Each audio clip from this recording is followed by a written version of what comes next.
NFT'd several houses publicly, and we've NFT'd others privately. Yeah, that is another question that I'd had. So I know there's like the full NFT versus, so I was reading on the website and I can't remember the term for it. That was like 300 deals had been done that was just, I think, NFT deeds versus full NFT. Yeah, there's a lot of nuance to it, and a lot of it's state by state, and a lot of it is just beginning. Like we're Yeah. so new into Yeah. it, and regulations are slow to evolve, and some states are quick to evolve. But full blown NFTs, we've done several legally with no issue. There are a lot of companies that will NFT your deed, which is different than NFTing the full Right. ownership of the house, and so we're excited about that. The beauty of it is using real smart contracts to be able to facilitate real assets in real time. And not to get super nerdy on you, but that's what the NFT process really is: be able to Yeah. trade or sell or share with family upon passing real assets in real time without having a convoluted kind of Byzantine procedure involved. Yeah. Yeah.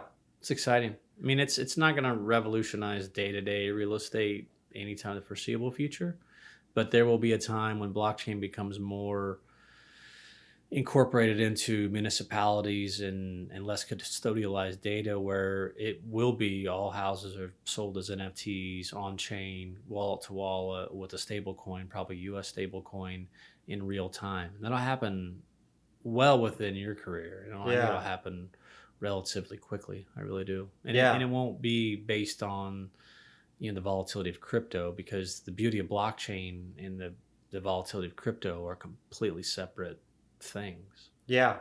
Right. And so people always want to put crypto and blockchain together, and they're completely different. Yeah. And that's one of the things that I'm trying to kind of educate on. It's one of my missions is to separate the two, Yeah. explain that it's that blockchain technology that I'm really trying to focus on, regardless of I love crypto as well, but understanding the difference is very important for the consumer at this point.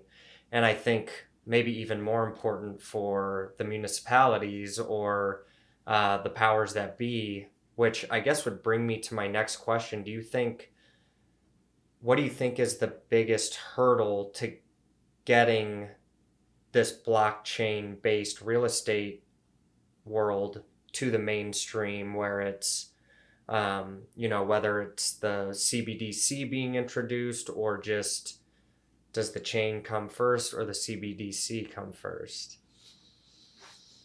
Yeah, I don't know. It's an interesting question because real estate is so municipal based. Yeah. Even here in Missouri, we have a state governance. Then within the county, we have a different set of regulations. And then Right. within your brokerage, you probably have a different set of rules and regulations. And so I think you and I were talking off camera. At one point, there was over 900 MLSs, Yeah.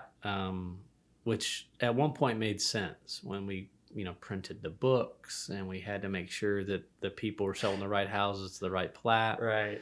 But a lot of that kind of archaic nature is now, it's just kind of silly. And so, yeah, to answer your question, I think municipalities will be slow to evolve on blockchain because I don't think it fundamentally brings more revenue in. I just think it's a cost that a lot of them won't want to absorb.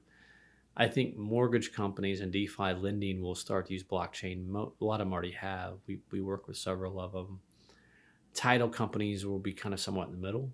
Like Yeah. they will evolve. Title companies are smart. People give them a black eye for that. But we've already closed over 4.5 billion homes on chain. Right. We use the Ethereum network, but we've started closing houses on chain, and we do get buyers and sellers that want us to do that for them.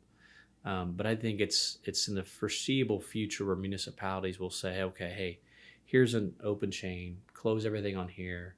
You guys can use the data as public record. We'll pull it off our own custodialized needs. Yeah. We'll obviously redact some private information from chain when it goes to the smart contract to get on there. But I think that's going to happen sooner than later. And I think you're going to see pretty aggressive states do that. But it'll happen state by state. And then once one or two states do it really well, a lot of them will say, okay, is there a real cost saving? Is there a value there? Is Yeah. there transparency to the homeowner? Does it create more, streamlined process for us to maybe save money? Yeah. But the government in general isn't great at looking at ways to save money. Right. Yeah, we've seen that. Right.